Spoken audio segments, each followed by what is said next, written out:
Welcome back to Compass FM, Winton. Kia ora, good morning.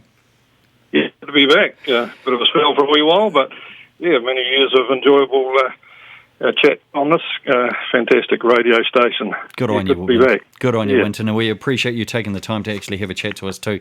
We got a media release that was put out by you in regards to the mounting concerns of dry conditions starting to bite across Canterbury, but let's concentrate a wee bit on the Hiranui at the moment because that is pretty much part of it. The MPI, in collaboration with a number of agricultural industry groups, are closely monitoring the dry conditions across Canterbury. First up, can we have a bit of a chat about the dry conditions in the Hiranui? Yep. So look, I think your listenership actually extends well beyond Hiranui because this issue, Banks Peninsula, is quite seriously affected as parts of Selwyn, Waimakariri and further south. So I think you do have listeners south of Hiranui. So I will kind of try and include those people also in my comments. Look, the dry period is not unusual in North Canterbury and most of Canterbury, as we know. In this modern age, it's masked considerably in some areas with extensive irrigation, as we all know. But the dry land farming areas, which are still huge, particularly in places like Hiranui, where we have the biggest percentage of our farming is dry land farming. Yep.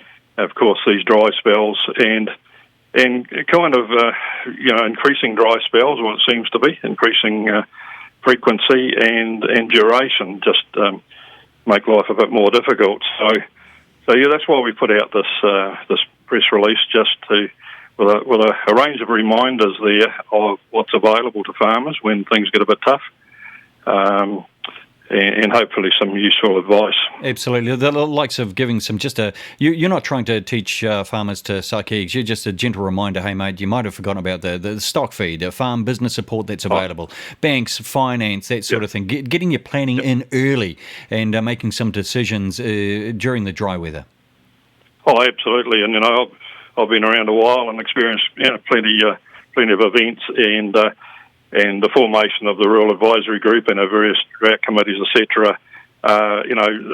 Like-minded people just coming together to offer their support and experiences to farmers. And we need to bear in mind that there's always new farmers coming into the district that don't know they just don't know the climate and can suddenly get caught out. There's a younger generation of farmers who haven't experienced these issues before.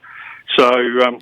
It's really just an opportunity to share experience and wisdom of years gone by.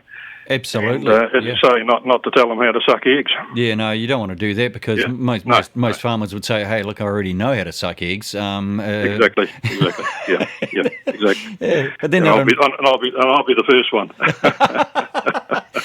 We're being lighthearted, but that's sometimes a good way of actually getting through some of this sort of stuff. But the main thing, the main thing that you're promoting here, Winton, would it be to plan and make decisions early about coming into the dry? Yeah, early decisions are always the best decisions, and you need to have plans in place. I mean, there's an element of risk, farming is a gamble to a large degree because we've got the unknowns of weather and prices and markets and all those kind of things. But there's a huge amount of planning, and you need Plan B in place because the issue that we face currently is that the window of opportunity for autumn rains is very, very fast closing, and the closer that window becomes, the less available feed will be grown prior to the winter. And therefore reliance more on conserved feed and buying feed in or destocking. So, there's a gamble how much feed's going to be grown in the next 6 weeks before winter kicks in. We don't know that, and so we need to have a plan in place to take care of it if there is not significant growth and significant rain, of course, which is necessary for that growth. So good planning and less of the gamble, I guess. Yeah, absolutely. This the large scale drought classification that was put in place last year. That's still active, isn't it? That gives some farmers an opportunity to access a number of extra assistance facilities as well. What would they be? Yep. So they're in the press release. There's a number of tax opportunities there for deferring tax on sale of capital stock that you might have to sell. There's family support packages. There's a number of things, and also in there is those supports for feed planning, costs of feed planning, of finance planning. So there's a range of assistance packages there that people can access, and they can access those on a lot of sites. Beef and Lamb, Federated Farmers, Rural Support Trust. They'll all carry those facilities that are available to people, so they can access them.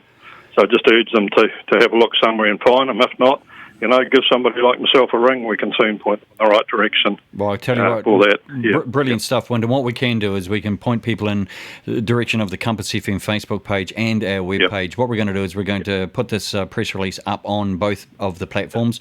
This little interview that we're doing right now will be recorded and put on our YouTube page as well. So everything's going to be cross-referenced. So if you're in the anywhere around Canterbury, and good on you for pointing that out to us as well. We've got a big footprint where we broadcast to Ashburton in the south, to Kaikoura in the north, and everywhere in between. We will make this available for everyone. Winton, I appreciate you taking the time to come back on Compass. Could I just make two points? Go. The Rural Support Trust is a fantastic organisation there for everybody, and that could well be your first point of call if you've got any issues whatsoever, any concerns. They will point you in the right direction. Yep. Fantastic organisation. The other one is don't count on there being feed available around Canterbury. The feed supplies, surplus feed supplies, are significantly less than people might expect around Canterbury. So get in early to secure your feed supplies. Wise words, Winton Dalley. Thanks so much for coming on to Compass FM.